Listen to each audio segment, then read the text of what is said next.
सोमवार के व्रत होते हैं।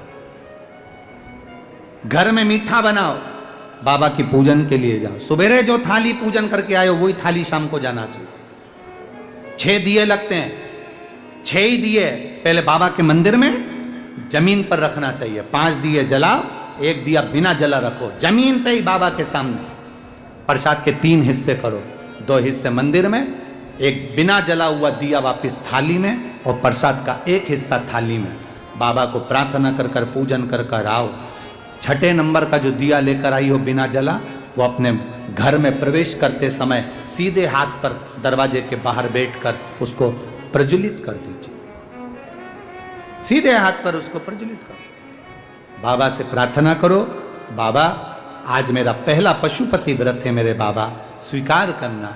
मन में कामना लेकर व्रत करा है बाबा, तो सबकी झोलियां भरता है दाता, मेरी भी भरना। बाबा से प्रार्थना।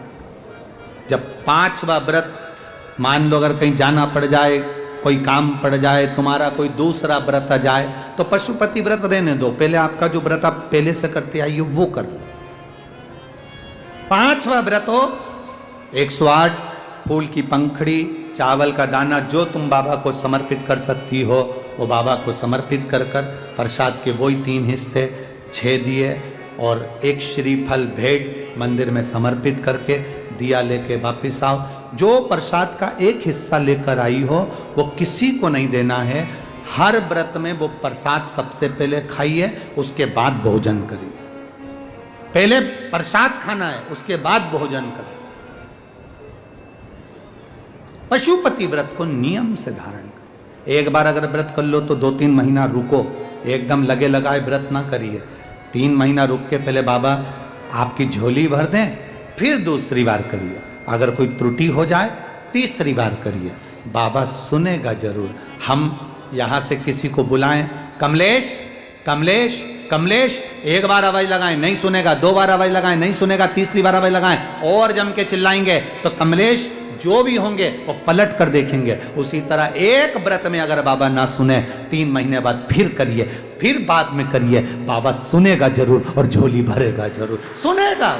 आए समय आया, 12 ज्योतिर्लिंग का स्मरण कराया। भगवान शिव की अनुपम ज्योतिर्लिंग का स्मरण कराते हुए प्रथम सोमनाथ जी का वर्णन किया, फिर भगवान आनंद के साथ सोमनाथ बाबा का वर्णन कर कर मल्लिकार्जुन बाबा का स्मरण कराया। महाकाल बाबा का स्मरण कराते हुए ओंकारेश्वर बाबा के लिए भगवान विंध्य पर्वत पर विराजमान हुए। नर नारायण के लिए भगवान केदारेश्वर बन गए।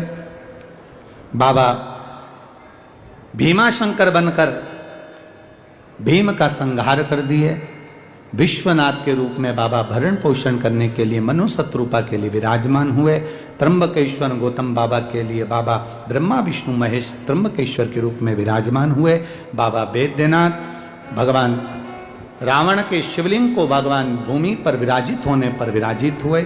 नागेश्वर दारुक नाम के राक्षस का संहार बाबा करे हैं। आगे वर्णन आया है श्री रामेश्वरम का। राम जी ने लंका पर चढ़ाई करने से पहले भगवान शिव की आराधना करी, विराजमान हुए। आगे वर्णन आया है फिर कृष्णेश्वर का। सुधर्म नाम के ब्राह्मण की 2 पत्नी सुदेहा घूष्मा, घूष्मा का बेटे के टुकड़े टुकड़े कर दिए थे सुदेहा ने।